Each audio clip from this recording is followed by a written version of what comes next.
আমি যে প্লাজো প্যান্টটা পরে রয়েছি ওই প্যান্টটার স্টিচিং এর ভিডিও তোমাদের দেখাচ্ছি। চলো, তোমরা এর আগের দিন আমি কাটিং এর ভিডিও ছেড়ে দিয়েছিলাম, আজকে আমি স্টিচিং এর ভিডিওটা দেখাচ্ছি। তোমরা দেখো প্রথম থেকে শেষ পর্যন্ত। প্রথমে দেখো আমি প্যান্টের আসনের দিকটা দেখাচ্ছি। দেখো দুদিকে আসনের দিকটা প্রথমে সেলাই করে নিতে হবে। আর তোমরা স্টিচিং এর ভিডিও যদি কেউ দেখে না থাকো, দেখতে চাইলে আমার আগের ভিডিওতে রয়েছে, তোমরা দেখে নিতে পারো। দেখো আসনের দিকটা, দুদিকে আসনের দিকটা উল্টো দিক করে সেলাই করে নিতে হবে আর ডবল সেলাই দিয়ে দিতে হবে।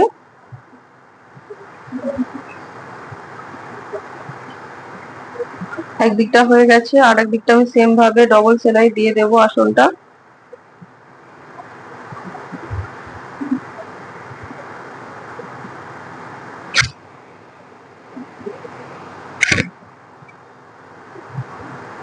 এটা আমি ক্লাসে দেখিয়েছি, তাই এটাও আমি তোমাদের সাথে শেয়ার করে দিলাম। এবার দেখো দুদিকটা ধরে কোমরটাকে সমান করে নেব, আসনটাকে নিয়ে দেখো আসনটা বরাবর মিলিয়ে নেব। নিয়ে এবার কোমর আমি গার্ডারের জন্য তৈরি করব। আমি 1.5 ইঞ্চি কোমরের গার্ডার লাগাবো, তাই আমি কোমরটা প্রথমে আমি 1/2 ইঞ্চি মুড়ে আর 1.5 ইঞ্চি চওড়াটা রাখবো। দেখো আমি তোমাদের মেপে দেখিয়ে দিচ্ছি। 1/2 ইঞ্চি ভেতরে দিয়েছি আর 1.5 ইঞ্চি চওড়া আমি রাখলাম।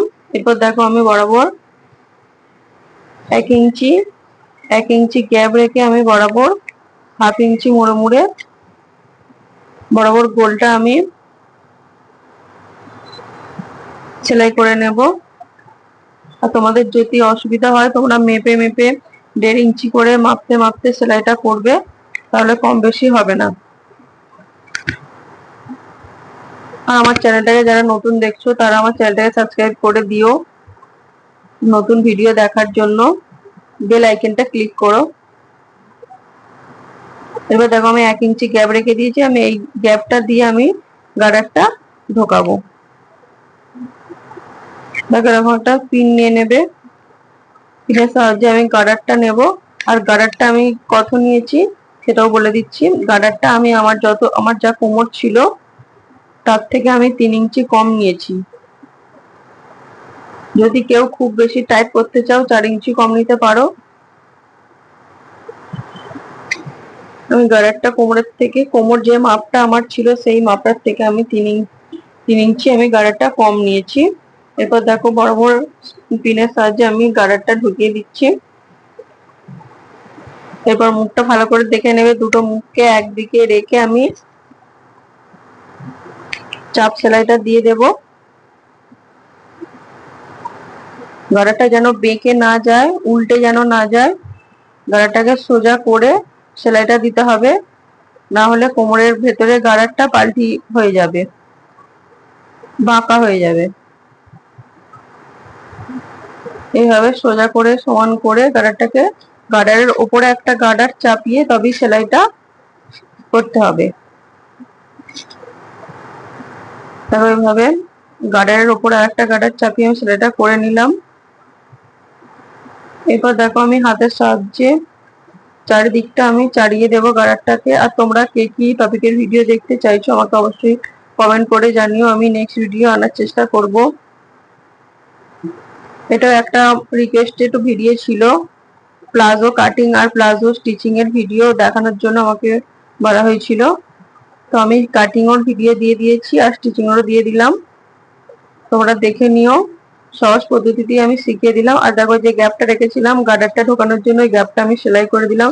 এরপর দেখো দুটো হাতের সাহায্যে দুদিকে আমি বরাবর গার্ডারটাকে অ্যাডজাস্ট করে বরাবর আমি করে নেব, কোনো জায়গায় কম বেশি কাপড় থাকবে না। এরপর দেখো গার্ডারের মিডিল দিয়ে সেলাইটা করতে হবে, টেনে ধরে দুদিকে গার্ডারটাকে টার্ন করে ধরে সমান করে সেলাই দিয়ে দিতে হবে মিডিলটাতে। দেখো কোনোটা লুজ দিলে হবে না, লুজ দিয়ে গার্ডারটা সেলাই করলে হবে না, পুরো টেনে ধরে থাকতে হবে, দুদিকে দুটো হাতে করে টেনে ধরে মিডিলটা সেলাই দিয়ে দিতে হবে।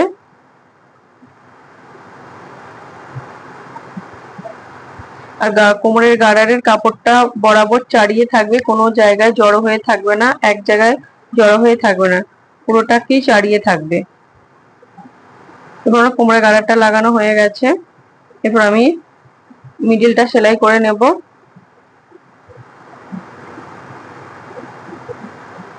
আর এটা কটনের পিস ছিল।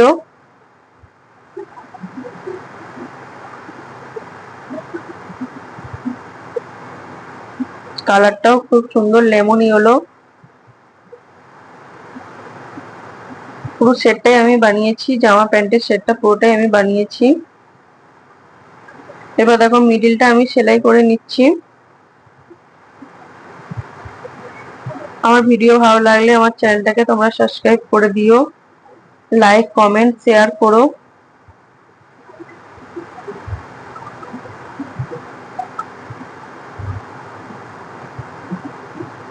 মিলটাকে এইভাবে সেলাই করে নিলাম।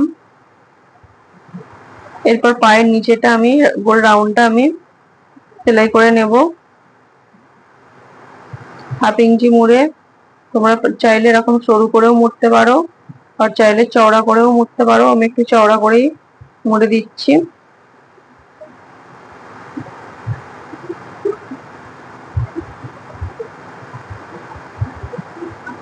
এরকম চওড়া করে আমি বরাবর দুটো পায়েতেই সেলাই করে নেব।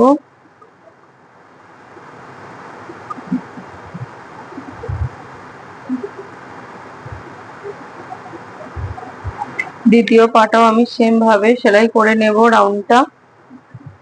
আর প্যান্টটা সেলাই করার পর অবশ্যই আয়রন করতে হবে, পায়ের নিচেটা গোল রাউন্ডটাতে অবশ্যই আয়রন করে নিতে হবে।